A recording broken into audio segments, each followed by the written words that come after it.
Are you curious about food?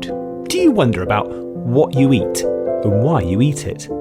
Have you ever wanted to travel deep inside ingredients to discover the secrets inside them? Have you ever wondered, what would T-Rex taste like? Or could we make clouds that rain vodka? What did Henry VIII eat for dinner?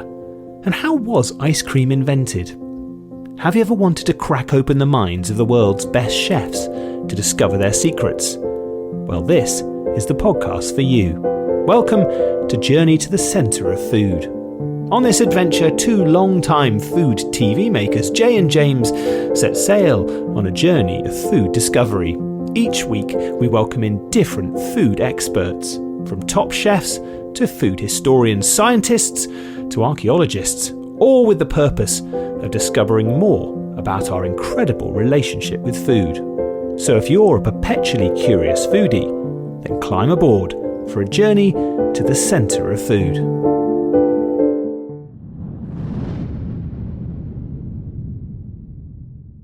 You are listening to The Evidence Locker. Our cases have been researched using open source and archive materials. It deals with true crimes and real people. Some parts are graphic in nature, and listener discretion is advised. Each episode is produced with the utmost respect to the victims, their families, and loved ones. In 2019, a young woman's death went viral after her killer posted grisly pictures of her bloodied body on social media. While many of those who saw the violent images were left in shock and horror, others used them for their own personal gain, sharing them all over in hopes of increasing their followers and likes. But the worst of them all were those who sent the graphic photos of 17-year-old Bianca Devins to her family members, long before her body had even been located.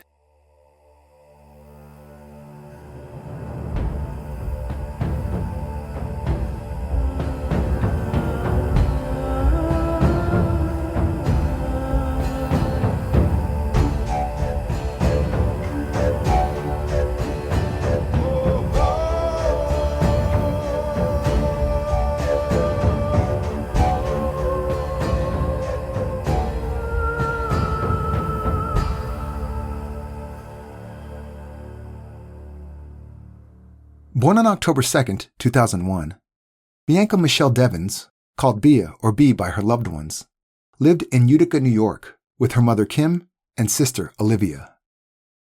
By the summer of 2019, Bianca was a 17-year-old recent Thomas R. Proctor High School graduate, planning to start studying psychology at a community college in the fall. The young woman had been struggling with her own mental health for a long time, and realized she wanted to continue her schooling to help people like her. Bianca first saw a therapist at 9 years old, when she was suffering from separation anxiety and did not want to go to school but just stay at home with her mother. Then, around the age of 13, Bianca started showing signs of depression. She was eventually diagnosed with post-traumatic stress disorder and borderline personality disorder, an illness that caused Bianca's varying mood swings and affected her self-image. However, Bianca was very smart and self-aware of her situation, and always knew when it was time to ask for help. Bianca sought treatment and was hospitalized for long periods of time, which seemed to help. According to her mother, by the summer of 2019, her daughter was doing much better and was full of life. Despite her problems, Bianca was described as a beautiful person, inside and out, with a heartwarming smile. Kim said that even in her deepest, darkest, lowest points, Bianca somehow managed to help so many people. She was so excited about her plans for the future and could not wait for her studies to begin at the Mohawk Valley Community College. In addition, Bianca did some work as a model and was active on social media, where she was known as an e-girl, who frequently posted photos on Instagram and Tumblr featuring emo fashion. She often switched up her look, experimenting with different hair colors and dramatic makeup. On Instagram, she had 2 separate accounts. But while many sources have stated that Bianca was a famous influencer or internet personality with a big following, in truth, she only had about 2,500 followers by June 2019. If you go and check the accounts today, which are still up, the numbers have changed dramatically. According to her friends, many of whom the young woman had never met in real life, Bianca was also part of gaming and other online communities, including gamer Discord chats and 4chan, On Discord, Bianca had her own server where she and her friends often discussed true crime, talked about cryptozoology, and dished about their daily plans. For the young woman who often felt anxious and awkward when dealing with people face-to-face, online communities were a refuge. On the internet, Bianca was able to be whatever she wanted to be, and her creativity shone. She often sent funny homemade videos to her friends and posted artistic selfies with quirky compositions. To give an example, one of Bianca's pictures on her Instagram account @ecstasy featured her with pink hair and an Iron Maiden t-shirt surrounded by chains, spiderwebs, Tamagotchi, Xanax pills, a syringe, and a text which read, "Do you love me?" Hidden in the wings, someone was harboring strong feelings towards Bianca. But she did not necessarily feel the same way. Her active online presence and her striking looks attracted a number of male followers, called orbiters. Orbiters are men who follow a girl on social media they think is attractive and keep orbiting them online, but never actually get close to them. However, there was one person who captured Bianca's attention, a 21-year-old Lyft driver named Brandon Clark. The two met on Instagram in May 2019 and began to chat on Discord. Bianca and Brandon soon realized they lived only half an hour from each other and decided to meet in real life. But as Bianca had agreed with her mother, Kim needed to speak with the young man first. And so Bianca brought Brandon to their Utica home one night. To Kim, he seemed like a nice guy, very polite, goofy, nerdy, pretty much a boy next door. After that first time, Brandon started coming over to the Devins home regularly. He was always friendly, talking with Bianca's family members. Bianca had told her mother she did not want to have a serious relationship as she was leaving for college that year and wanted to be free. Kim thought it was quite clear that Brandon wanted more. But Bianca assured her family that everything between the two was working out just fine, and Brandon understood that they were not dating.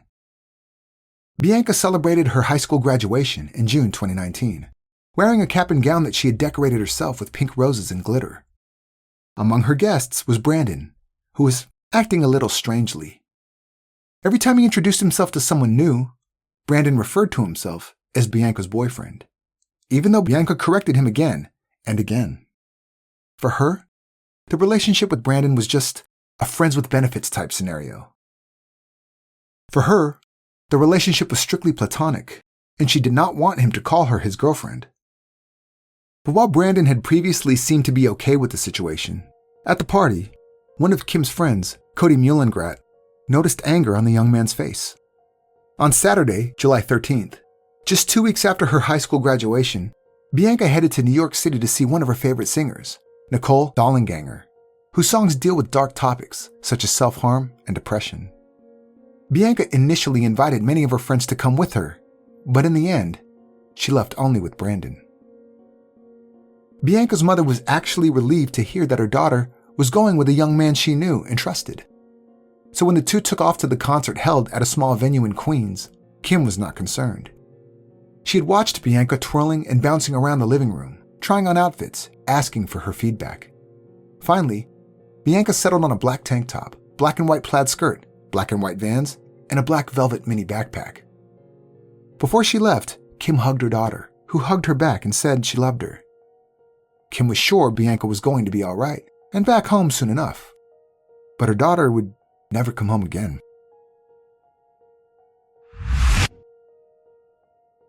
Bianca and Brandon arrived in New York City at 6:30 p.m., enjoyed the concert, left at 11:30 p.m., and arrived back in Utica around 3:30 a.m. But within those 9 hours, something went wrong. That morning, friends of Bianca and Brandon logged into their group chat on Discord to see what they had missed overnight. There, posted at 6:03 a.m., was a photo of a girl who kinda looked like Bianca. It was a little hard to say for sure as the person in the picture was obviously deceased. Her head seemed to be almost decapitated. There was blood everywhere, and her half-opened eyes stared blankly. The gruesome picture was accompanied by a message. "Sorry fuckers, you're going to have to find someone else to orbit."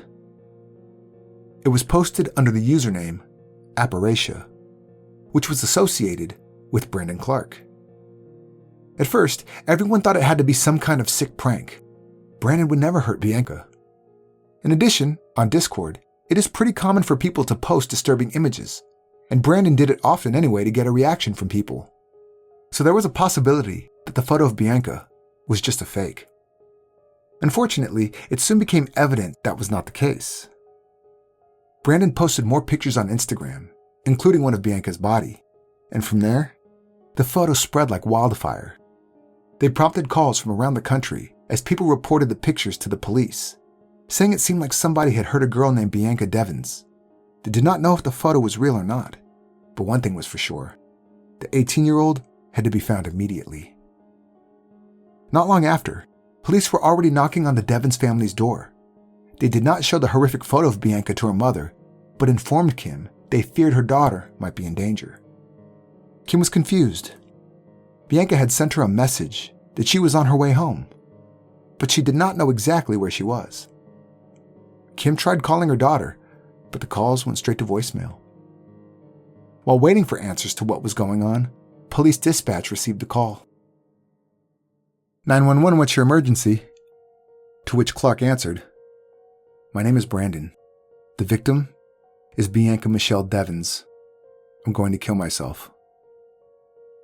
The officers present at Bianca's family home heard that someone named Brandon had just called and said he had hurt the teenager.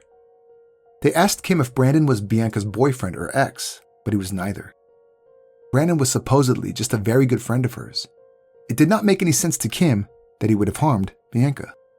At first, Brandon did not tell the 911 dispatcher where he was, so they tried to keep him on the line as long as possible to ping his phone. Just stay on the line with me, okay? No, I'm not going to stay on the line with you. I'm going to be dead on the ground.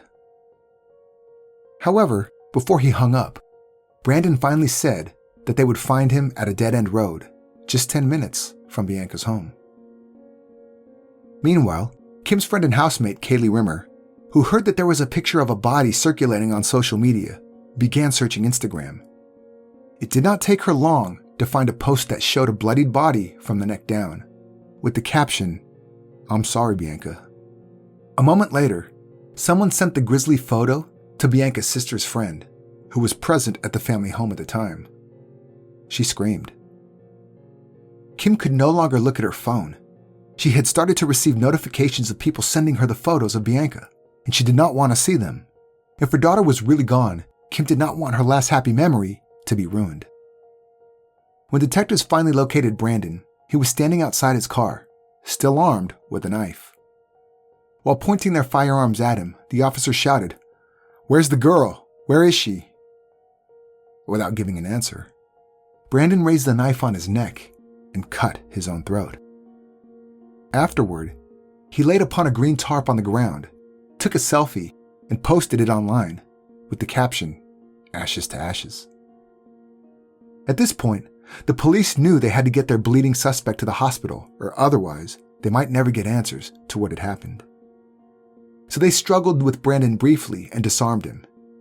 He was then placed under arrest and wheeled out to the ambulance. While Brandon was rushed to the hospital, the detectives investigated the scene. They found a cryptic message Brandon had spray painted on the ground. "May you never forget me." Under the green tarp, they made the heartbreaking discovery: a young woman's body. They had found Bianca. Her family was immediately informed, but they already knew. They had not wanted to accept it, but they had seen the pictures. Soon after getting the confirmation that Bianca was dead, her younger sister Olivia posted the following tribute on Instagram. "I hate that I have to write this. I hate knowing you're not going to ever come back home. You were the best sister anyone could have asked for," she wrote. "Thank you for always being there for me. Thank you for being the best sister I could ever imagine. Thank you for always protecting me and sticking up for me. I'm going to do this for you. Every day, I'm going to do my best, and I'm going to get through this thing called life and do it all for you. Rest easy. I love you so much, forever and always."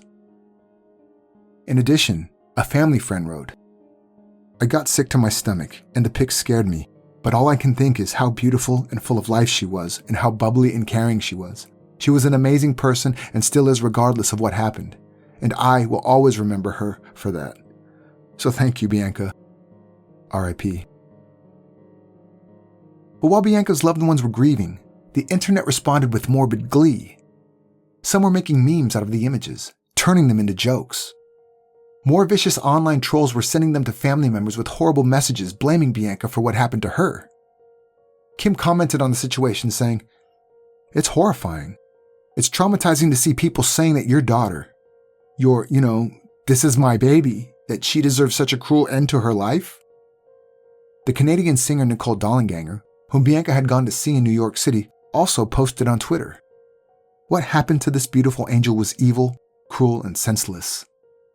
While I know some of you are very well-intentioned, I ask that you please stop sharing the horrific content her murderer distributed. Please stop sending them to me." Behavioral scientist Stephen Cremando believes the individuals most likely responsible for harassing Bianca's family and others involved in the case belong to an online community of men called Incels. Incel is short for involuntary celibate. The term is used for men who have gone 6 months or longer without any sort of sexual activity, but not voluntarily. Incels have their own forums online where the discussion often includes resentment and hatred, misogyny, misanthropy, self-pity, and self-loathing. Incels see themselves as victims, thinking they are somehow entitled to sex, and sometimes even encourage violence against women and people who are sexually active. At least 8 mass murders have been committed since 2014 by people who either identified themselves as incel or had mentioned something related to the online subculture prior to the crime. Just last year, in August 2021, 22-year-old Jake Davison killed 5 people and then himself in a mass shooting in Plymouth, England. He had used incel forums on Reddit to express his hateful views. Another well-known case is the East La Vista killings in California in May 2014. 22-year-old Elliot Roger killed 6 people and injured 14 others. His frustration over his inability to find a girlfriend, hatred of women, and contempt for couples drove him to commit a crime described as an act of misogynist terrorism. And yet, many individuals within the incel community have idolized Elliot and seen him as their hero. Something similar was now going on after news of Bianca's death spread. Although Brandon Clark did not identify as an incel, he was celebrated for what he did to Bianca. These people sent messages to her mother and other family members and wrote online that Brandon had basically done the world a favor by killing Bianca. The response to Bianca's murder by the incel community definitely served as a wake-up call for young women about the dangers of the online world. Bianca's friend, Elizabeth, said, those same incel communities that were praising Brandon's actions were saying, "Oh, I wonder who's going to be next. I can't wait for the next victim, or the next girl to be killed." Soon, more people joined the discussion, and hashtag #RipBianca began trending. User @YupMay wrote on Twitter, "Tragedies like this are the exact reason why girls are afraid to reject guys. They fear his reaction. They fear losing their life due to a man's inability to handle rejection. So he lashes out. Stop fucking taking our lives because we said no. We have every right to say no." Hashtag #RipBianca. Fortunately, there were also those who wanted to help Bianca's family in the horrible situation that they were in. As the social media companies were responding extremely slowly to people's pleas to delete the violent pictures, some online users began a campaign to flood the hashtag connected with the images by publishing photos of pink skies, rainbows, and fan art of Bianca to drive down the death images in the search results. Still, it took a long time for Instagram to disable Brandon's account, @YesJuliet, and to remove the graphic pictures of Bianca's body. Meanwhile, the police began their investigation. They Googled the phrase Brandon had written on the ground at the crime scene, "May you never forget me," and found out it was actually from a series of Japanese comic books called Pun Pun that Brandon and Bianca had often read together. These comics are violent and dark, essentially telling a Japanese version of Romeo and Juliet. In addition to the Pun Pun reference, Brandon also left a message at the crime scene through music. He had used a Bluetooth speaker and programmed his cell phone to play a particular song on repeat, Test Drive by Joji.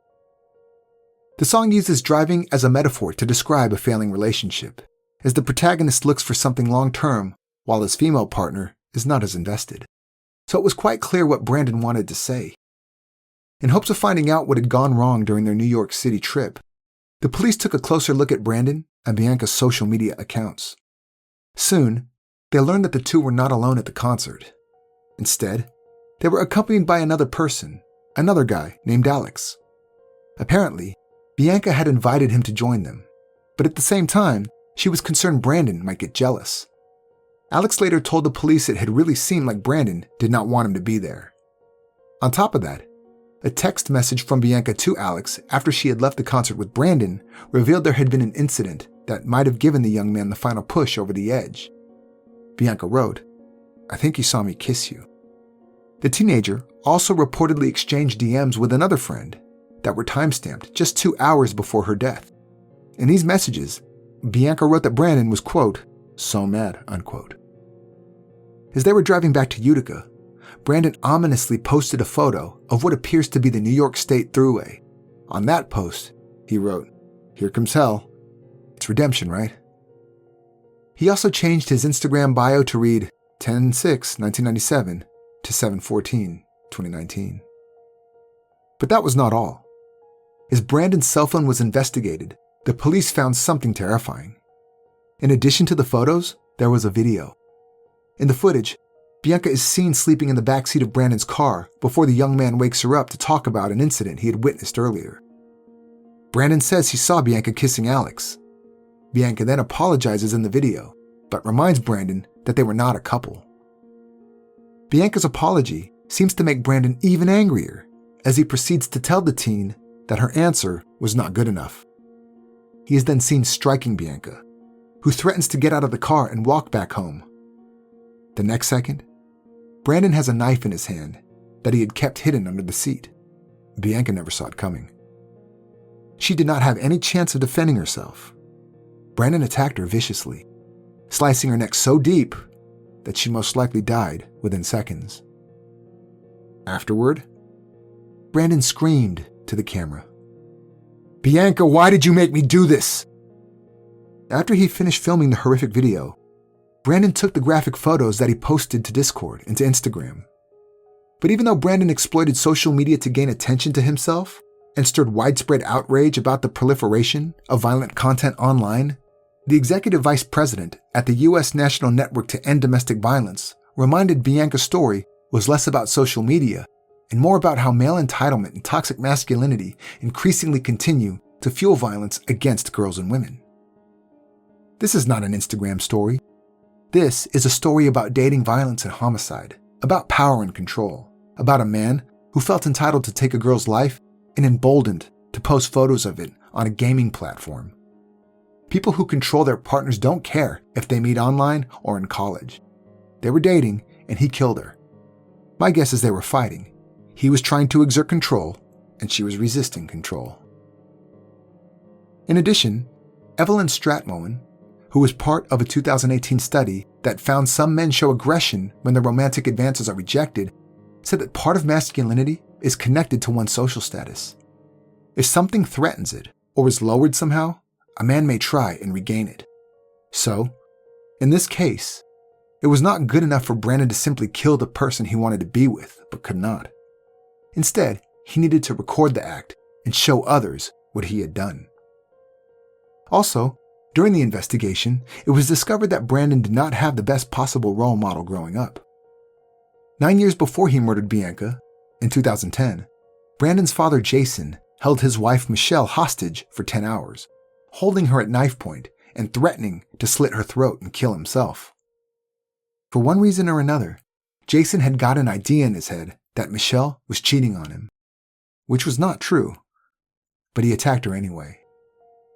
The hostage situation started at 512 Cayuga Street in Fulton on January 4th, 2010. Michelle's mother, who lived with the two, tried to call 911, but Jason ripped the phone cord out of the wall. The authorities eventually found out what was going on and arrived at the scene where Jason made Michelle call out to police that she was a hostage while holding a black-handled kitchen knife to her neck. Jason made me say jugular, not throat. He wanted to make sure police knew he had the knife to my jugular. I thought he was going to kill me. After 10 long hours, police stormed the house and arrested Jason, who was charged with felony assault, criminal possession of a weapon, unlawful imprisonment, and aggravated criminal contempt, as well as misdemeanor menacing and obstructing governmental administration. He was sentenced to 2 years in prison and a plea agreement. While the court records do not mention if Brandon, who was 12 years old at the time, was present during the attack or not, Brandon must have been aware of his father's objectionable treatment of women. The investigators also discovered evidence from Brandon's phone that suggested he had actually planned to kill Bianca. Events that took place in the concert were definitely the final straw, but Brandon had thought about taking his friend's life before Bianca ever kissed Alex. In the Notes app, Brandon had a sinister checklist of things he needed to do to carry out the murder and stage the crime scene, including set up speaker and last song? Brandon had also Googled things like how to choke someone out and how do you hit the carotid artery to kill someone. He knew exactly what he was doing. Bianca's death had not been a crime of passion, but a premeditated murder. It seemed like after Brandon had realized he was never going to be in a relationship with Bianca, he had decided to kill her. If he could not have her, no one could. 2 weeks later, Brandon Clark, who had survived his suicide attempt, was charged with second-degree murder. He pleaded not guilty. At this point, Brandon's defense was considering an extreme emotional disturbance strategy. EED is a murder charge defense specific to New York State that is based on the idea that the defendant has suffered a profound loss of self-control due to an extreme emotional disturbance, whether it's sadness, anger, fear, or any other emotion. There has to be a reasonable explanation for why the person suffered this extreme emotion. One example of this kind of situation is somebody walking in on their partner in bed with another person and acting immediately. If a person is found to have committed murder under an EED, they would be found not guilty of murder, but guilty of manslaughter. However, this kind of defense strategy does not work if there are signs of a cooling down period or premeditation, as in Brandon's case. Nevertheless, prosecutors began their preparations for trial with one goal in mind. As prosecutor Sarah DeMillier said, "We need justice for Bianca, and we need to make sure that Brandon Clark can never hurt anyone else again. That's what our job is." That is what Bianca's family wanted too, but at the same time, they were scared. They feared the murder video would be played in court. Even though the video was a crucial part of the evidence against Brandon, Kim said she did not want to be forced to watch the footage. "My last memory of Bianca's her full of life, so excited. So to have to see her in her last moments, how she was brutally murdered, is absolutely traumatizing and something no one should ever see." Fortunately, shortly before his trial began in February 2020, Brandon changed his mind and pleaded guilty to Bianca's murder, claiming he felt remorse. "I know that sorry is not enough. I know it won't take back what I did." Brandon also said that he chose to plead guilty to spare the family from hearing and seeing the details of Bianca's death. However, Kim did not buy the explanation.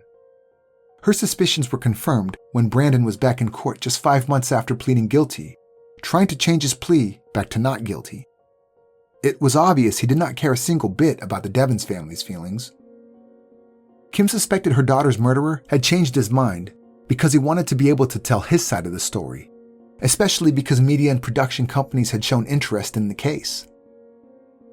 No matter what the real reason was, Brandon still claimed his former lawyer, Luke Niebusch, a well-respected local public defender, had not visited him enough in prison and had actually pushed him to plead guilty. However, Niebusch said that none of Brandon's claims were true.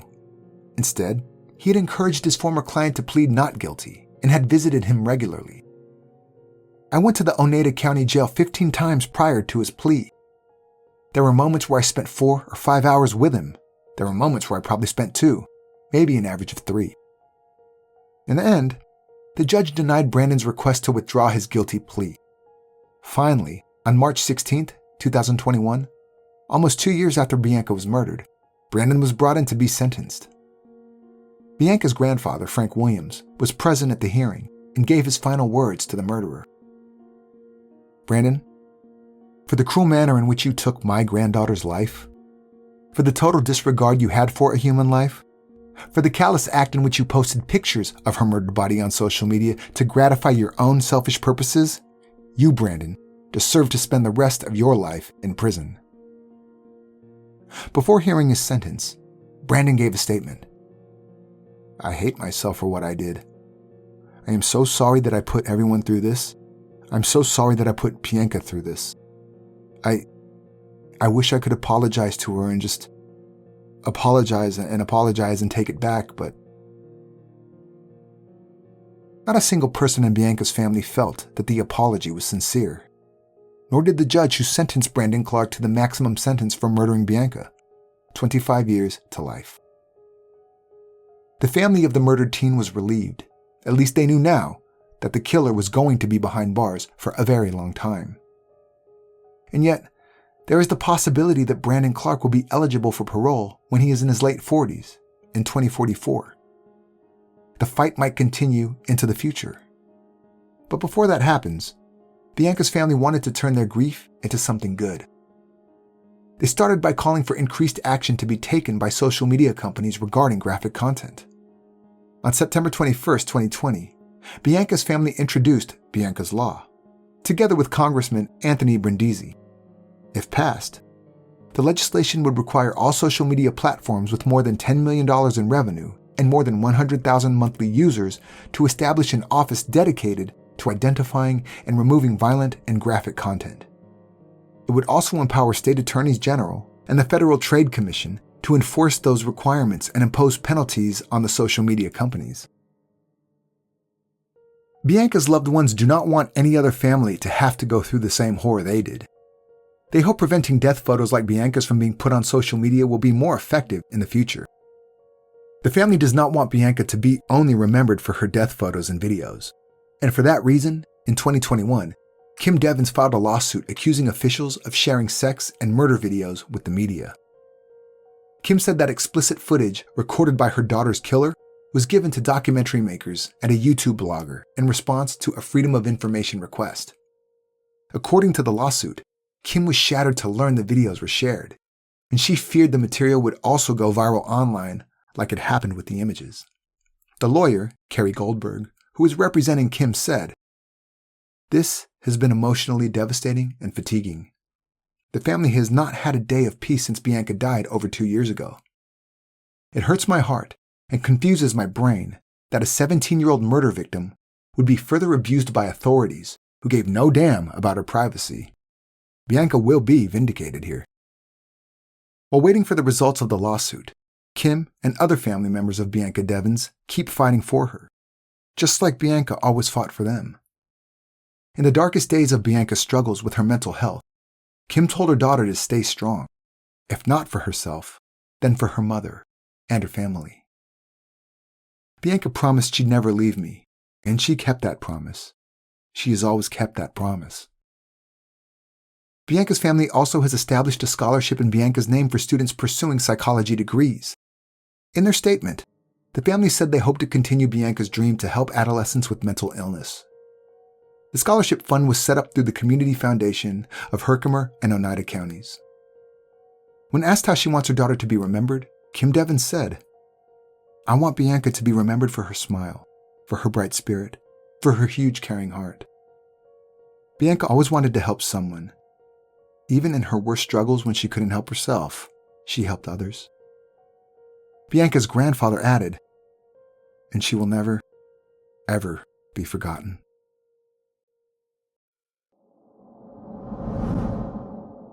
If you'd like to read more about this case, have a look at the resources used for this episode in the show notes.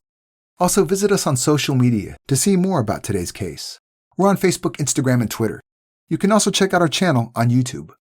If you like what we do here at Evidence Locker, subscribe on Apple Podcast or wherever you are listening right now, and kindly leave a 5-star review. This was the Evidence Locker. Thank you for listening.